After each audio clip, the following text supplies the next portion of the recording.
బీసీలకు 42% రిజర్వేషన్ సాధనే లక్ష్యంగా తెలంగాణ జాగృతి అధ్యక్షురాలు ఎమ్మెల్సీ కవితక్క 72 గంటల దీక్ష సందర్భంగా తెలంగాణ జాగృతి యునైటెడ్ పులే ఫ్రంట్ ఆధ్వర్యంలో కరీంనగర్లో పోస్టర్ ఆవిష్కరణ కార్యక్రమం నిర్వహించారు.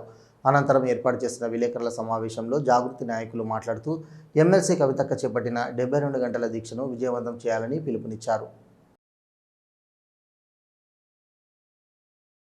ముఖ్యమంత్రి అయినటువంటి సిద్ధరామయ్యను పట్టుకొచ్చి ఇక తెలంగాణలో మేము అధికారంలోకి వస్తే ఇక బీసీలకు ఈ విధమైనటువంటి కార్యక్రమాలు చేస్తామని చెప్పి ఒక బీసీ డిక్లరేషన్ను వారు ఇవ్వడం జరిగింది.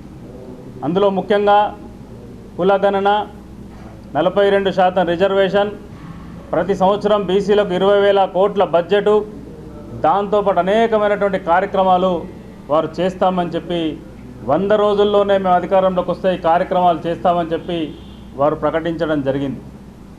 ఈరోజు వారు అధికారంలోకి వచ్చి కులగణన అంశాన్ని ఏదో తూతూ బంద్రంగా ముగించి అదేవిధంగా 42% రిజర్వేషన్కి వచ్చేవారు కూడా ఈ 42% రిజర్వేషన్ను అమలు కాకుండా దీన్ని పక్కదారి పట్టించే విధంగా వారి యొక్క ప్రభుత్వం, రేవంత్ రెడ్డి గారి ప్రభుత్వ కార్యాచరణ ఉన్నదని చెప్పి మొదటి నుండి కూడా మరి కవితక్క నాయకత్వంలో తెలంగాణ జాగృతి యూపీఎఫ్ ఆధ్వర్యంలో మరి కవితక్క గారు ఈ ప్రభుత్వాన్ని అవసరం వచ్చినప్పుడల్లా నిలదీస్తూ బీసీలలో మన బీసీలు పోయి అప్పుడున్న పీసీసీ అధ్యక్షుడు రేవంత్ రెడ్డి గారిని అయ్యా మాకు రిజర్వేషన్ పెంచమని అడగలేదు మనం. కానీ ఆయన పీసీసీ అధ్యక్షుడు హోదాలో ఈ రాష్ట్రమంతా తిరిగి ఎవరినైతే మోసం చేస్తే నేను అధికారంలోకి వస్తా అన్న ఆలోచనతోటి కామారెడ్డి బీసీ డిక్లరేషన్ అనే ఒక పదం వాడిండు. ఆ రోజే ఆయనకు బీసీలను మోసం చేస్తానన్న విషయం ఆయనకు తెలుసు. ఎందుకంటే ఈ అమలు కాని హామీ ఇస్తూ బీసీలను మోసం చేసిండు.